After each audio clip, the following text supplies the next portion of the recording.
Hey, so I'm going to tell you something that I noticed. I've noticed that as I work, God is sending me signs that He's redeeming the time that I've lost. Yeah, He's showing me how He's actually doing a buyback of time lost. Okay, so let me give you an analogy. You know how in a college they'll send out emails concerning, buybacks. They want to buy back the books, buy back the edition of the book that you currently possess because they know that there are still some valuable lessons to be learned. They know that there's still value for another student in those books. They know that there's still something relevant concerning those subjects, right? So they send out an email and they tell you the span of time that they're buying back the books. It's just like God. God is like, hey, so as you're working, as you're finishing out this season, I'm gonna send you a sign that I'm willing to buy back the time. I want to buy back the time that you lost. He's like, I want to buy back the time that was stolen from you. I want to redeem the time that you think you can never get back. Those situations you thought you completely ruined. He's like, no. I want to buy back that time. I want to show you that I can be faithful in the midst of your confusion. I can be faithful in the midst of you not knowing what's next. Yeah. He's going to buy back some time as you work your gift, as you stir your gift.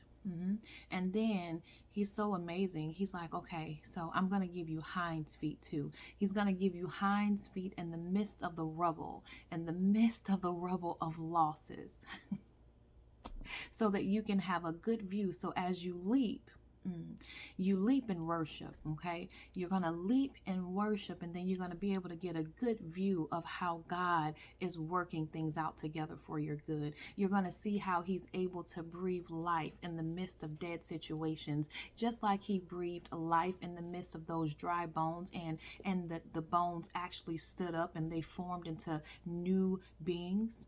Yeah, He's like, I'm going to do that for your situations too. When you think everything is falling apart, He's like, just trust me. I'm going to send you a sign. And the signs that He sends, only you and God are going to know. It's like, you know what? I think that's my sign. I really believe that God is going to buy back time from me. Yeah, He does that. He's a redeemer of time. He's a restorer of hope. He's a lifter up of your head. Okay? But you have to know that even though He's willing to give you hinds feet, and even though He's like, okay, I'm going to give you endurance as well, so that every step that you take,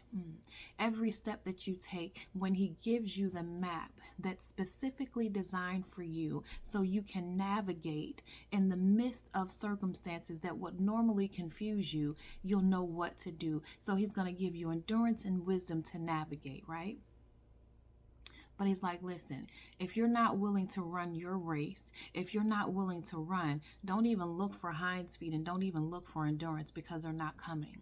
He's like, as you move, I'm going to provide for you. As you move, I'm going to give you that endurance. As you move, you're going to see that you're steadfast as you trust me. As you move, you're going to be able to leap over confusion. You're going to be able to leap over disappointment. You'll be able to leap over distractions. Okay?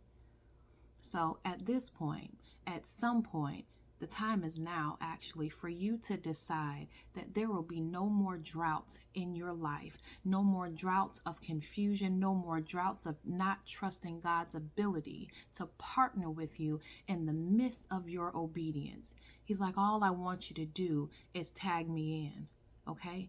But like, if you're not running, how are you going to tag somebody in? If you're not fighting, who are you tagging in? He's not going to do all the work. He's waiting on us. All right. So I hope this helped you. Just look for the signs as you're working, because He wants to redeem the time. All right. I love y'all. Have a good night.